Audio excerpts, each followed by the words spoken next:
Michael Halper, please. This is he. Oh, hi. This is calling with, we're local here in Sugar Land. Just wanted to introduce our company, give you an opportunity to see what we have to offer, and offer you a no-cost, no-obligation second opinion. And I was wondering, do you handle all of your accounting in-house, or do you outsource? We have a CPA that does our taxes, but we do bookkeeping in-house. Okay, bookkeeping is in-house. Okay. So we would like to invite you to a Zoom meeting.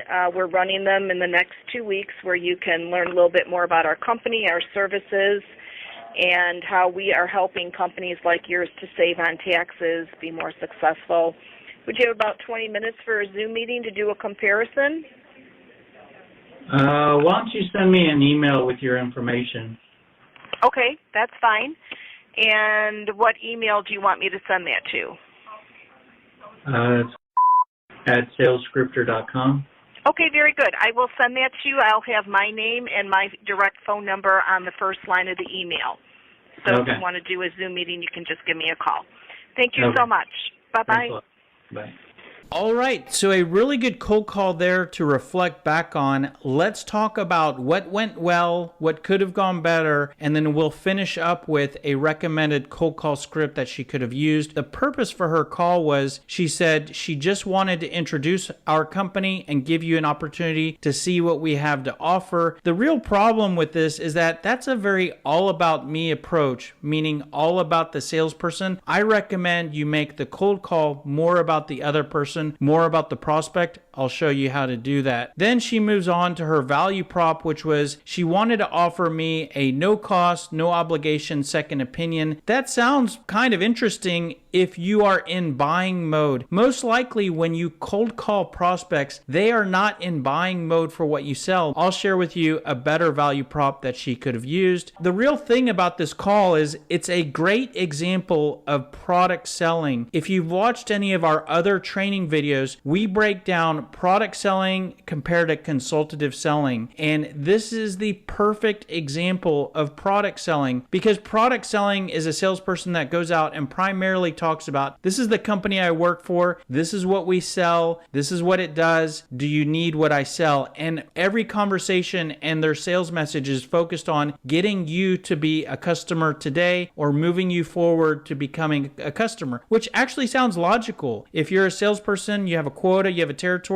and you need to sell your product, that sounds like a logical approach, but it can turn people off. So we recommend more of a consultative approach, which is instead of being all about you and your product, focus more on the prospect, talking about the improvements that you can make and the value that you can deliver, the pain points you can make go away, and the problems you can solve, asking good questions to see if the prospect has the problems that you can help to solve, and connecting your product with those problems that your prospect has and the needs that your prospect has. And instead of trying to sell the prospect on your product and moving forward, your sales message in the early stages is simply focused on starting conversations and establishing the dialogue. That's our approach. The cold call script that I give you at the end will align with that. She did move on to ask me a current state question, which was, do you all handle accounting in-house or do you outsource? This is a good question. This can tell her a lot of information in terms of if I'm pre-qualified, if it makes sense for us to talk. There are probably other current state questions that she could have asked. Then she goes pretty quickly for the close. She wanted to invite me to a meeting for her to show me a little bit more about her company and her services. So once again, she's closing me to more time with her so that she can be more all about her. Then in her close, she does move on to say something. I think this is one of the best things that she said on the entire call, which is she said, and I want to share with you how we're helping companies like yours to save on taxes and be more successful. This is basically her value prop. Now, the biggest problem with her cold call was the sales process that she was trying to take me through. And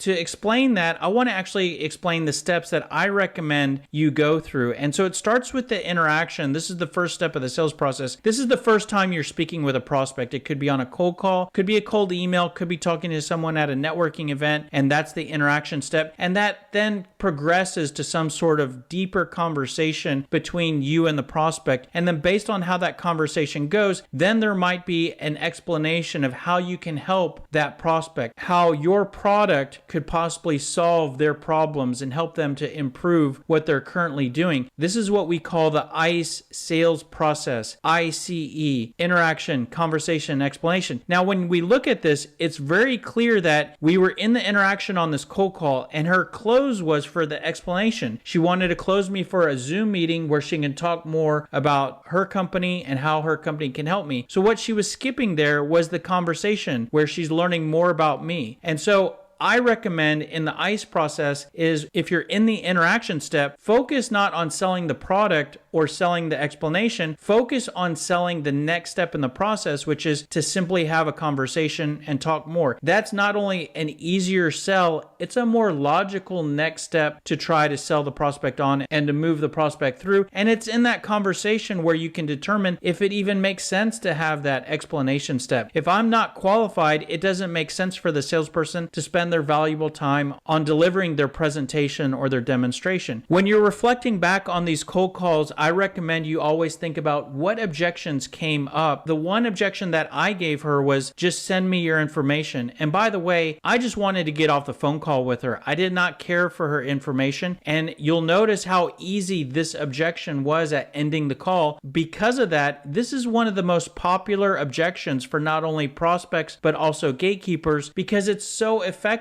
at ending the call without rejecting the salesperson, because they then end up just sending your information. Now, when I said this to her, she said, sure, what is your email? So what you want to do is you want to try to keep the call going. Sure, at some point you might want to send over your information, but try to keep the call going, and I'll show you how to do that. All right, so let's talk about what she could have done differently. This is a cold call script that I put together. It starts out with the introduction. Hello, Mary. This is Michael Halper calling from Company X. Have I caught you in the middle of anything? Then let's open with our value proposition. Great. Well, the reason for my call is we help businesses to find new ways to decrease their taxes and decrease the amount of time they spend managing their financial books, but I'm not sure if we can help you in the same way, and that's why I'm reaching out. If I could ask you real quick, how confident are you that you're minimizing the amount of taxes that you are paying? Right away, we're going to a pain question, trying to figure out how things are going. Based on the answer there, I can either ask another question, or if I get a great answer, I can move to a different part of the script. We might want to ask some of our current state questions. Are you working with a CPA today? Are you doing bookkeeping in-house or outsource? Who are you using? How's everything going? Do you think they're doing a good job at decreasing your taxes? When was the last time you looked at some other options in this area? Depending on how the conversation goes, we could progress to sharing pain points. The main reason why you'd want to share this is if you're not finding pain in the questions you're asking. So if everything seems like it's okay, you might want to just share some of the symptoms that you could possibly fix. So, a lot of businesses that I talk to, they're often paying more taxes than they need to, and the bookkeeping's really time consuming and complicated. Are you concerned about either of those areas? Maybe the prospect might answer you, provide some more information. Depending on how everything goes, you might want to progress to at some point talking about how you can help, and that is to share some product details. Based on what you shared, it might make sense for us to talk in more detail because, as I mentioned, I'm with Company X, and we provide CPA and bookkeeping services, and we do everything from year-end tax returns to bookkeeping to payroll. Some ways that we're different is we're typically a lower cost provider, and we're also experts in your industry and easier to do business with. And then you might want to progress to a customer example right before you go for the close. This is a great way to not only create a little more interest, but also establish credibility for your business. We actually worked with a business similar to yours, and were able to find new areas for tax savings and reduce their tax exposure by 20%. Also eliminated the time they spend on their books and created more time for business development. Then you go for the close. And remember, this is the close not for the product or the explanation. This is just the close in the next step in our process, which the next logical step in the process is just to talk more. But, I've called you out of the blue. I'm not sure if this is the best time to discuss this. Are you available for a brief 15-20 minute meeting where I can share some examples of how we've helped other small businesses to find new ways to decrease their taxes, decrease the amount of time they spend on their books. So those bullet points there are just a repeat of our value points, which we're just sharing our value proposition at the end right when we're trying to close, similar to actually what she did in her cold call script. Are you available Tuesday or Thursday morning, or are you available to continue talking about this right now? So that's a cold call script. Not saying it would magically turn every call into a lead, but I do believe it's a more effective approach than her approach, which was more product selling. This is more of a consultative selling approach, and it should lead to establishing more conversations, and that would lead to better quality leads that she would have moved on to her Zoom meeting where she can present her company. The last thing I want to talk about is I want to go back to that objection that I gave her, which was just send me your info. So instead of just sending over the info, she could bounce back to an earlier part in her cold call script to keep the call going, which is to ask more pain questions. Maybe when I said just send me your info, there are questions that she hasn't asked. And so she could deflect that objection by saying something like, I can certainly do that so that I know what best to send you. Can I ask you real quick, how much does managing your books distract from you building your business? And then she asked me that question, then I might answer that. And based on my answer there, then she could either follow up with another question, or maybe my answer there gives her a reason to go back for the close. Instead of sending over information, there may be justification for talking in more detail. She could also respond to that objection in the exact same way with her current state questions instead of her pain questions. So, hey, I can certainly do that so I know what best to send you. Are you currently outsourcing your bookkeeping and payroll, or are you doing that in-house? How's everything going? Do you know if they've done a good job of decreasing your taxes? So again, those questions keep the conversation going. You might get completely away from the request for information and just end up in a longer discussion and maybe progress to the next step of your sales process. So that's pretty much it. Hopefully that gives you some ideas of how you can improve your cold calling, your cold call script. If this has helped you in at least one way and you want to return the favor, very easy for you to do. All you have to do is like, comment, share this video. Any or all of those will help us tremendously. Subscribe to this channel. If those are interesting but you're not quite sure, another option for you is you can buy our book called The Smart Sales System, Sell Smarter, Not Harder. There's basically a chapter in the book for each step of the process. So there's a chapter on sales process, cold calling, cold emailing, objection handling, getting around gatekeepers and whatnot. You can get a copy on Amazon here. That's pretty much it. Hopefully this was interesting and helpful to you. If you want more information, more tips, more help, go to salescriptor.com. There's plenty of videos, free ebooks. You can contact us with any questions there. Thanks a lot. Have a great day. Happy hunting.